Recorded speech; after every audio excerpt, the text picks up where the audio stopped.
اعوذ باللہ من الشیطان الرجیم بسم اللہ الرحمن الرحیم۔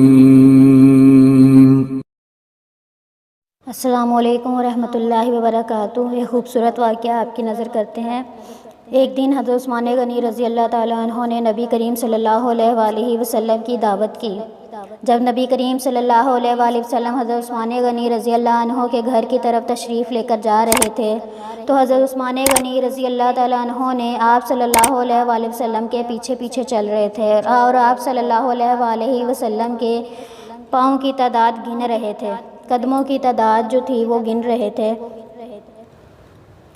سرکار دو عالم صلی اللہ علیہ وآلہ وسلم نے جب اپنا چہرہ انور موڑ کر یہ معاملہ دیکھا تو مسکرا کر پوچھا، اے عثمان رضی اللہ تعالیٰ عنہ، یہ کیا کر رہے ہو؟ حضرت عثمان غنی رضی اللہ تعالیٰ عنہ نے جواب دیا، یا رسول اللہ صلی اللہ علیہ وآلہ وسلم، میں آپ کے قدم گن رہا ہوں تاکہ میں اتنے ہی غلام آزاد کروں۔ دعوت ختم ہونے کے بعد حضرت عثمان غنی رضی اللہ تعالیٰ عنہ ایسا ہی کیا اور اتنے ہی غلام آزاد کیے۔ حضرت علی رضی اللہ تعالیٰ عنہ نے اس دعوت سے بہت متاثر ہوئے اور گھر آ کر حضرت فاطمہ الزہرا رضی اللہ عنہ سے اس دعوت کا ذکر کیا۔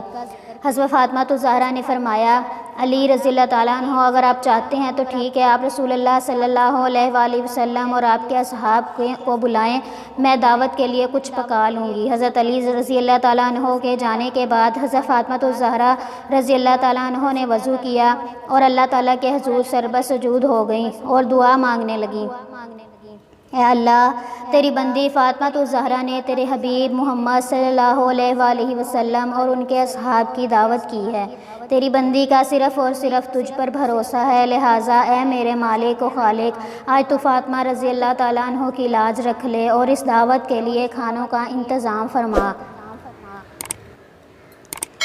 سیدہ فاطمہ رضی اللہ تعالیٰ عنہ یہ دعا مانگ کے ہانڈیوں کو چولہے پر رکھ دیا۔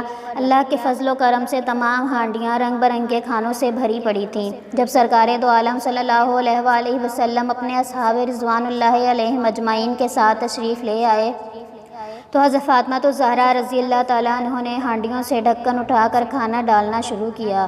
اصحاب رسول صلی اللہ علیہ وآلہ وسلم کھانے کی خوشبو سے حیران رہ گئے۔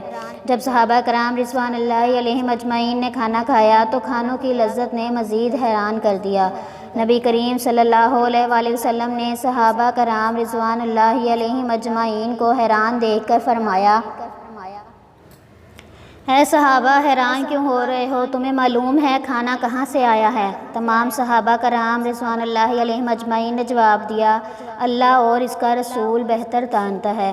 سرکار دو عالم صلی اللہ علیہ وآلہ وسلم نے فرمایا، حضرت فاطمہ رضی اللہ تعالیٰ عنہ نے یہ کھانا ہم لوگوں کے لیے جنت سے منگوا کر دعوت کی ہے، سبحان اللہ۔ اس کے بعد حضرت فاطمہ الزہرا رضی اللہ تعالیٰ عنہ پھر سربت سجود ہو گئیں اور اس طرح دعا مانگنے لگیں، اے میرے مالک، حضرت عثمان رضی اللہ تعالیٰ عنہ نے تیرے محبوب کے ہر قدم کے بدلے ایک غلام آزاد فرمایا ہے۔ فاطمہ رضی اللہ تعالیٰ عنہ کے پاس اتنی استطاعت نہیں کہ وہ غلام آزاد کرے، اے میرے رب، تو نے پہلے بھی میری لاج رکھی اور جنت سے کھانا بھیج دیا، اب تیرے محبوب صلی اللہ علیہ وآلہ وسلم جتنے قدم چل کر میرے گھر آئے اتنے ہی سرکار دو عالم کے امتی جہنم کی آگ سے آزاد فرما دے۔ ادھر سیدہ فاطمہ الزہرا رضی اللہ تعالیٰ عنہ اس دعا سے فارغ ہوئیں، ادھر جبریل امین علیہ السلام وحی لے کر بارگاہ خیر الانام صلی اللہ علیہ وآلہ وسلم میں حاضر ہو گئے اور بشارت سنانے لگے، یا رسول اللہ صلی اللہ علیہ وآلہ وسلم، اللہ تعالیٰ نے آپ کے ہر قدم کے بدلے 1000 گناہ گار امتیوں کو بخش دیا اور جہنم سے آزادی عطا کر دی ہے۔ اتنے خوبصورت واقعے کو پڑھنے کے بعد زیادہ سے زیادہ شیئر کریں تاکہ لوگوں کو علم ہو کہ حضور پاک صلی اللہ علیہ وآلہ وسلم اپنے امتیوں کے لیے کتنے پریشان رہتے تھے اور اللہ سے کتنی دعا کرتے تھے۔ یہ صدقہ جاریہ ہے، آپ ہمیں بھی دعاؤں میں یاد رکھیں اور اس واقعے کو شیئر کریں۔ ملتے ہیں نئی ویڈیو کے ساتھ۔